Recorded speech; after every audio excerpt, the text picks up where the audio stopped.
Bismillahirrahmanirrahim. Dengan nama Allah yang Maha Pengasih, Maha Penyayang. Qul hadhihi sabili ad'u ila Allah ala basiratin ana wa man ittaba'ani wa subhanallahi wa ma ana minal musyrikin. Katakanlah Muhammad, inilah jalanku. Aku dan orang-orang yang mengikuti mengajak kamu kepada Allah dengan yakin. Maha suci Allah, dan aku tidak termasuk orang-orang musyrik. Wahfidina azakumullah, Bapak, Ibu, adik-adik yang semoga Allah merahmati kita semua. Kita bersyukur kepada Allah Subhanahu wa taala di malam yang mulia ini. Kita dipertemukan lagi untuk tanasuh fiddin, saling nasihat-menasihati dalam agama yang mulia ini, agar semakin meningkatkan keimanan kita, keyakinan kita kepada ajaran dibawa oleh Rasul sallallahu alaihi wasallam, di mana Allah menyebutkan fadzakir fa inna dzikratan faul mu'minin. Ingatkanlah karena peringatan itu bermanfaat bagi orang-orang yang mukmin. Wafidina azakumullah, kita akan melanjutkan sedikit membahas dari kelanjutan kitab Al-Masail Jahiliyah, dari masalah yang kedua. Saya menyebutkan bahwasannya innahum mutafarikun bidinihim. Mereka orang-orang jahiliyah itu berpecah belah dalam agama mereka. Kama qala ta'ala kullu hisbin bima ladaihim farihun. Allah menyebutkan setiap kelompok merasa bangga dari apa yang ada pada mereka. Wa kadzalika fid dunyahum, dan demikian juga di dalam dunia mereka.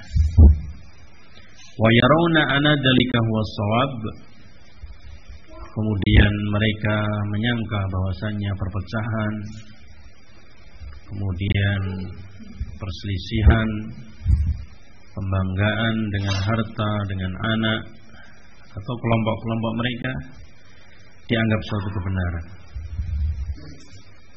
Maka disebutkan mu'alif rahimahullah, fa'ada biistima'i fid din, Rasulullah SAW datang untuk menyeru kepada persatuan di dalam agama ini. Dan dijelaskan beliau bahwasannya wa nahana an musyabahatihim, kita dilarang mengikuti peringai-peringai jahiliyah yang dilaksanakan oleh orang-orang jahiliyah dari kitabiyin, musyrikin maupun ummiyin. Ya, jahiliyah itu istilahnya yang berarti tiga itu ya, yaitu dari masa Nabi Isa sampai zamannya Rasulullah SAW, yaitu ahlul kitab, Yahudi Nasara. Kemudian ummiyin adalah la yaqra wa la yaktub, mereka yang tidak bisa membaca dan menulis. Kemudian juga tidak turun padanya kitab. Kemudian musyrikun, yaitu orang-orang yang mensekutukan Allah Subhanahu wa taala. Maka Allah Subhanahu wa taala merintahkan kepada kita semua untuk kita sungguh-sungguh berpegang teguh di atas agama yang lurus ini, yaitu bersatu padu untuk meningkatkan persatuan kaum muslimin dan menjauhi perpecahan di antara kaum muslimin. Ya. Karena ketika seorang berpecah belah, ketika seorang berselisih, ini hakikatnya mereka mengikuti sifat-sifatnya dari orang-orang jahiliyah, yaitu dari kitabiyin, ya, dari Yahudi wa Nasara. dan juga mengikuti orang-orang musyrik. Maka sampai Allah menyebutkan apa? Wala takunu minal musyrikin minal ladzina faraqu dinahum wa kanu syi'a kullu hizbin bima ladaihim farihun. Jangan kamu menjadi bagian dari orang-orang musyrik. Siapa mereka? Yaitu mereka yang memecah belah agama mereka menjadi berkelompok-kelompok, ya, bersekte-sekte. Dan ini tidak kita pungkiri. Di dalam Islam terjadi perpecahan yang lebih banyak. Aktsara minhum, lebih banyak daripada mereka, yaitu orang Yahud maupun Nasara. Karena apa? Rasul menyebutkan Allah wa inna man qablakum min ahlil kitab iftaraqu ala sintaini wa sab'ina millah wa inna hadhil millah taftaraqu ala salasin wa sab'in sintani wa sab'una fil nar wa wahida fil jannah wa hiya al jamaah. Nah, ini yang akan kita luruskan, yang akan kita bahas. Ketahuilah kata Rasulullah SAW, sesungguhnya orang-orang sebelum kalian, yaitu dari Yahud wa Nasara, mereka berpecah belah menjadi berapa? 72 kelompok. Kemudian wa inna hadhil milah, berarti umat Islam akan berpecah menjadi berapa? 73 kelompok. Sintani wa sab'una finnar, 72 yang akan masuk neraka. Wahidah fil jannah, yang satu akan masuk surga. Wahia al-jamaah, kata Rasulullah. Dia adalah al-jamaah. Nah, akan tapi permasalahannya di antara kaum muslimin, mereka semuanya mengklaim ana al-jamaah, nahnu al-jamaah, saya al-jamaah, kami al-jamaah. Sehingga kita harus memiliki alamat, ciri-ciri daripada ahlus sunnah wal jamaah, sehingga kita tidak termasuk orang-orang yang berpecah belah tersebut. Yang disebutkan oleh Syekh di sini bagian daripada sikapnya orang-orang jahiliyah. Ya, ini wafidina rasulullah. Maka Allah merintahkan kepada kita semua, ya, makna wa'tasimu bihablillahi jami'an wa la tafarraqu. Berpegang teguhlah kamu kepada tali agama Allah, wa la tafarraqu, dan jangan kalian berpecah belah. Bihablillah itu maknanya apa? Al-Qur'an, as-sunnah, kemudian ala fahmi salafi ummah. Ya, dengan pemahaman Rasulullah, para sahabat, tabi'in wa tabi'ut tabi'in, yang dipahami mereka dari sahabat radhiyallahu anhu ajma'in. Nah, kemudian diwariskan kepada pewarisnya ila hadal asr, sampai ke zaman sekarang ini. Nah, makanya wafidina azakumullah, perintah untuk bersatu itu bukan dipersatukan dengan namanya. Ya, namanya misalnya organisasi apa, atau pakaiannya, pakaiannya selalu sama, pakai putih-putih, atau juga ya, kepentingan yang sama, partai mungkin, partainya. Nah, tidak seperti itu. Ya. Tapi persatuan yang benar adalah ketika seorang beriltizam, ketika seorang bersungguh-sungguh dia berada di atas Al-Quran dan Sunnah dengan pemahaman Rasul Sallallahu Alaihi Wasallam. Ya. Dan ini yang harus kita cek pada diri kita. Banyak orang yang mengaku dirinya salaf, ya, dirinya seorang yang sunni, ahlus sunnah, ahlul hadis. Tapi sudah adakah ciri-ciri ini ada pada diri kita? Sehingga seorang ini giat untuk dia mempersatukan dirinya di atas hablillah, bukan di atas kelompok tersebut, atau di atas pembanggaan kelompok yang banyak. Ya, dan Anda bisa lihat sekarang yang paling banyak di mana nih? Di alun-alun paling banyak nih, malam tahun baru bagi orang-orang Kristen. Nah, tapi yang paling banyak orang Islam. Suatu hal yang masya Allah. Ya, mungkin ada dari mereka yang mengaku ahlus sunnah, tapi mereka tidak memahami apa itu sunnah. Nah, ini wafidina azakumullah.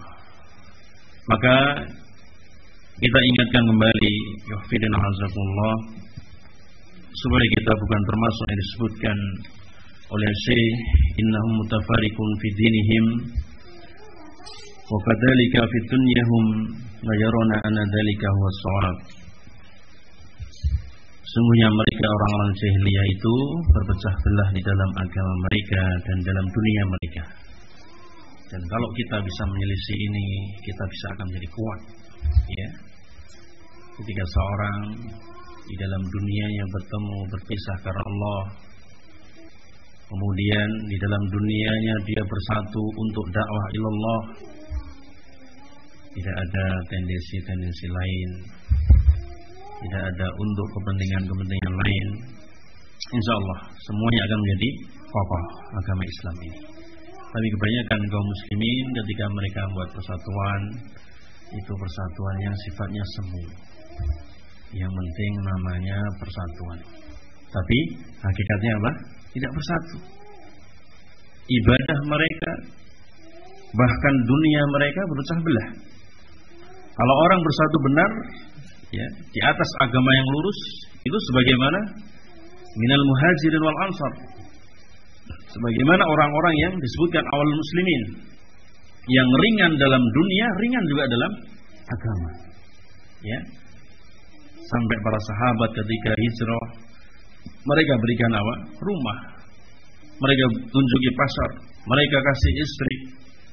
Ini membuktikan bagaimana keduniaan mereka juga bersatu. Apalagi dalam masalah agama, mereka jaga benar agama ini. Dan mereka iwafidin azakumullah memiliki sifat-sifat yang mulia yang diajarkan oleh Rasul sallallahu alaihi wasallam. Dijelaskan Rasul SAW di dalam wasiatnya yang terakhir menyebutkan bahwasanya hendaknya kita semua berpegang teguh kepada tali agama Allah, ya, dan jangan berpecah belah.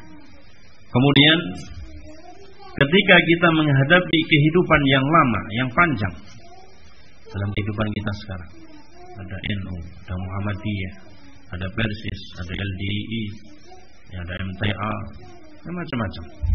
Ya, Rasul sudah memberikan wanti-wanti, sudah memberikan wasiat, ya, sebelum beliau meninggal. Dijelaskan oleh Rasulullah SAW ketika memberikan wasiat kepada seluruh para sahabat radhiyallahu anhu. Beliau menyebutkan usikum bittaqullahi azza wa jalla was-sam'i wa ta'ati wa in ta'amara 'alaikum 'abdun habasyi fa innahu man ya'ish minkum fasayara ikhtilafan katsira fa 'alaikum bisunnati was sunnati khulafa'ir rasyidin al-mahdiyyin tamasaku biha wa 'adu 'alaiha bin nawajid. Di situ Rasul menyebutkan apa? Aku wasiatkan kepada kalian untuk bertakwa kepada Allah Subhanahu wa taala, mendengar dan taat. Walaupun yang memimpin kalian adalah budak Hasbi, budak hitam lekam dari Ethiopia. Rasulullah SAW mewasiatkan kepada kita semua yang fidina asukumullah, supaya kita senantiasa tegak di atas persatuan. Hendaknya kita apa? Mendengar dan taat kepada pemimpin kaum muslimin yang mengatur urusan kaum muslimin. Rasul menyebutkan fa innahu man ya'ish minkum fasayara khilafan katsira. Ya, sesungguhnya barang siapa yang dari kalian ini hidup lama akan menemui perselisihan yang banyak. Dan kita sudah buktikan, ya. Baik perselisihan masalah perkataan, perselisihan masalah ibadah, perselisihan masalah keduniaan dan sebagainya. Banyak sekali perselisihan. Nah, maka Rasul menyebutkan fa'alaikum bisunnati wa sunnati khulafa'ir rasyidin al-mahdiyyin. Pegang teguh sunnah. Hendaknya kalian senantiasa dengan sunnahku dan sunnah khulafa'ir rasyidin al-mahdiyyin. Tamasaku biha. Pegang dia teguh. Wa'adu 'ala bin nawajid, gigit dengan gigi geraham. Wa iyyakum muhdatsatil umur, dan hati-hati kalian dengan perkara-perkara yang baru. Fa inna kulla muhdatsatin bid'ah wa kulla bid'atin dhalalah wa kulla dhalalatin finnar. Hendaknya seorang jangan alergi kalau disebutkan bid'ah. Ya, Imam Bukhari, Imam Nawawi dan semuanya itu memiliki kitab-kitab yang menulis khusus bid'ah dalam bab-bab yang sangat tebal. Sehingga ketika seorang ingin selamat, justru dia harus bisa menghafal hadis-hadis tentang bid'ah. Nah, jangan dijauhkan orang, dia bilang Kalau ada khotib yang mengatakan bid'ah itu enggak khatam dalam ngajinya, ya, kita kecil sudah banyak yang khatam kan, maka dia salah. Justru kita harus belajar apa itu bid'ah. Ada yang banyak mengatakan bid'ah tapi banyak yang enggak tahu ya. Kemudian mana-mana amalan yang disebutkan di tariqah bid'ah. Karena ilfidil asal disebutkan oleh para ulama, disebutkan di antaranya Imam Sufyan Al-Thawri menyebutkan al-bid'atu habu ilal iblis minal ma'siyah. Bid'ah itu lebih disukai iblis dari kemaksiatan. Ya. Sehingga kita harus benar-benar belajar masalah bid'ah. Karena itu merupakan perangkap yang terbesar setelah apa? Syirik. Ya. Karena disebutkan apa? Al-bid'atu la yutabu minha. Bid'ah itu tidak akan taubat nanti seorang yang mengerjakan. Wa maksiyah yutabu minha. Dia diharapkan apa? Akan taubat. Ini wafidina asukumullah. Maka kita harus bersikap ilmiah ya, dalam segala hal. Jangan menimbang berdasarkan hawa nafsu kita, berdasarkan logika kita, tapi semua yang berdasarkan nas, dalil yang diajarkan oleh Rasul SAW. Nah, maka kewajiban kita untuk kembali kepada sunnah. Ya, intinya gini, kalau ada orang yang mengatakan ini ajaran agama, dia harus menyebutkan apa? Dalilnya. Yang disebutkan orang ketika bersyahadat, itu konsekuensinya tidak ada yang patut diikuti melainkan Rasul. Kalau ada yang selain Rasul diikuti, maka hendaknya dia dengan dalil. Kalau tanpa diikuti dengan dalil, maka pengikutannya batil, atau yang diikuti batil, yang mengikuti juga bisa batil. Ini Rasulullah Rasulullah. Ini Ahlussunnah mengajarkan jangan taklid dengan ustaz, jangan taklid dengan ulama. Semuanya kita ambil dari pemahaman mereka kalau Quran wa hadis, kalau sesuai dengan Al-Quran dan hadis. Maka ini adalah hadis yang Masya Allah ya, hendaknya kita bisa menghafalnya. Kemudian Rasul juga menyebutkan bagaimana supaya kita berhati-hati senantiasa ikut di jalannya Rasulullah SAW, sehingga insya Allah kita akan menjadi as-sunnah ataupun ahlus sunnah yang akan masuk ke dalam jannahnya Allah Subhanahu Wa Taala. Rasul menyebutkan ya ketika itu membuat garis. Khotolan Rasulullah SAW khotan biyadi. Rasulullah SAW membuat garis ke depan dengan tangannya. Wa khotolan an yamini wa simali. Kemudian Rasulullah SAW membuat garis ke kanan dan ke kiri. Nah, kemudian Rasul menyebutkan apa? Summa qala hada sabilullah. Ini jalannya Allah. Summa qala hadhihi subul. Yang ke kanan kiri ini jalan-jalan. Laisa minha sabilun illa alaihi syaitan yad'u ilaihi. Tidaklah jalan-jalan yang kanan ke kiri ini melainkan diseru oleh syaitan. Siapa yang masih ingat tipu daya syaitan? Nah ini tipu daya syaitan apa saja? Masih ingat? Pak Ahmad. Pertama apa? Kesyirikan. Yang kedua kebid'ahan. Ketika diseru untuk melakukan apa? Dosa besar. Kalau sudah tidak melakukan dosa besar lagi, ditipu lagi dengan apa? Dosa kecil. Kemudian kalau sudah dosa kecil sudah lulus, apa lagi? Yang mubah melalaikan yang wajib, atau yang mubah-mubah ini terlalu berbanyak, atau dia bisa apa? Nah, berlebihan sehingga melupakan yang wajib, atau bahkan bermaksiat. Iya. Kemudian dari belakang syaitan menggoda dengan apa? Dari belakang. Nah, tasyil fi umuri dunia. Dari depan. Nah, yaitu syak ya fi umuri akhirah. Ragu dengan urusan-urusan akhirat. Dari kanan. Nah, kalau ini nggak bisa nanti dia masuk dari mana pun ini. Nah, dari kanan syubhat, kerancuan-kerancuan. Dari kiri syahwat. Masya Allah. Itu kalau kita hafal, kita ingat terus masalah. Dari mana jalannya setan kita bendung. Nah, maka Rasul menyebutkan ketika beliau membuat garis, ketika seorang menyimpang sedikit itu, maka setan yaitu ilaih. Setan langsung menyeru kepadanya. Kemudian Rasul membacakan summa qara'a. Rasul membacakan firman Allah Subhanahu wa taala, wa ana hadza siratal mustaqim fattabi'uhu wa la tattabi'us subul. Ini jalanku yang lurus ikuti. Jangan kamu ikuti jalan-jalan yang ke kanan dan ke kiri ini. Fatafarraqu bikum asabili. Karena akan mecah belah kalian dari jalannya Allah ini. Kalau kita survei, yang membuat perpecahan itu sebenarnya apa sih? Karena mereka tidak mau mengikuti jalannya Rasul sallallahu alaihi wasallam. Maka Rasul menyebutkan, wa ana hadza siratal mustaqim fatabi wa la tatabi'us subul fatafarraqu bikum as-sabil. Ya, ini pentingnya kita untuk berjamaah di atas satu jalan ini. Karena kalau satu menyimpang ke jalan-jalan itu akan memecah belah dari jalannya Allah Subhanahu wa taala. Ya. Maka dijelaskan apa sih jalan itu? Apa sih ahli sunnah itu?